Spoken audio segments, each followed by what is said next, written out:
Well, Mr. President, I thank my colleague and the ranking member of the Senate Budget Committee, Senator Merkley. I just want to start by reading a statement. This is a quote. Anyone that says current policy baseline is the right way to go is engaging in intellectual and economic fraud. It's intellectually lazy. My basic mission in life is just to try to create some honest math, unquote.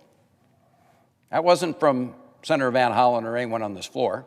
This was from a Republican member of the House, Congressman Schweikert from Arizona, talking about exactly the issue we're debating here in the United States Senate.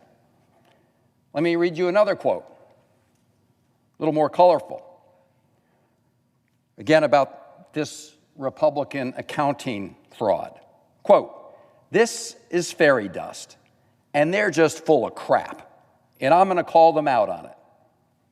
Republican Congressman Chip Roy of Texas. They're right.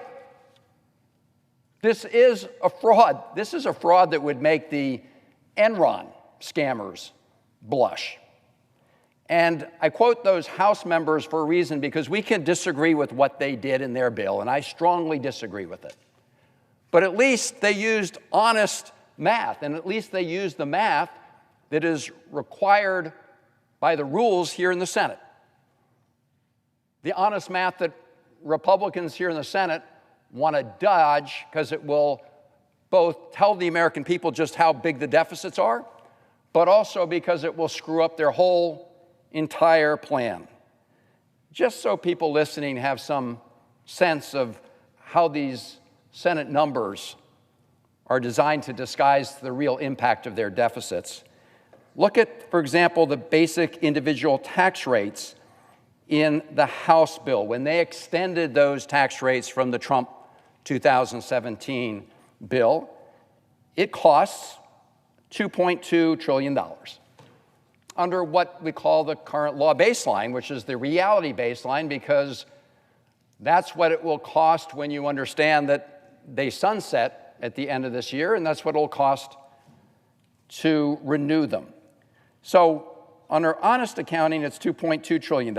Under the Senate fraudulent accounting, that $2.2 trillion deficit miraculously becomes an $83 billion deficit.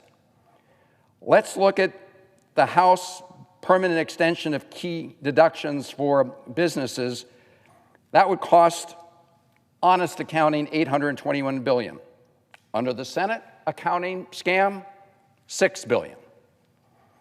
So what we're seeing here is this blatant, deliberate effort to mislead the American people about the true costs of this bill, about the deficit impacts of this bill, about how it will impact the debt.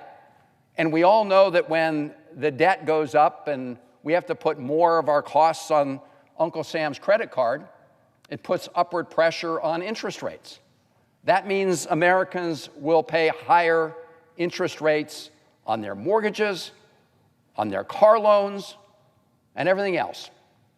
So when you try to hide the deficit impact, you really are trying to fool the American people, and we're here to blow the whistle.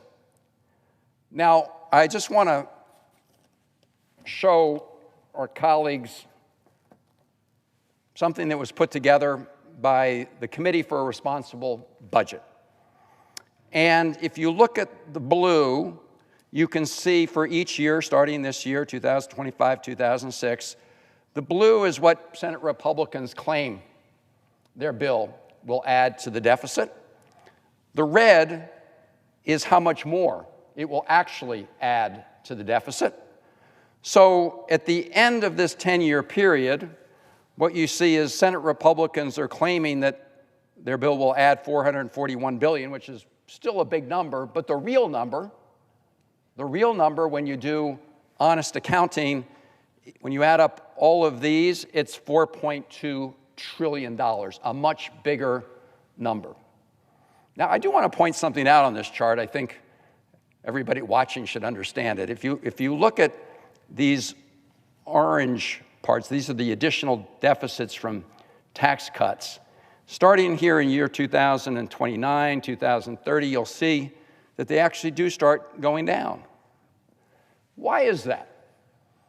It's because the tax cut that President Trump promised for no tax on tips, they phased those out. This is all just a make-believe ruse. Yeah, we start providing no tax on tips, but those disappear.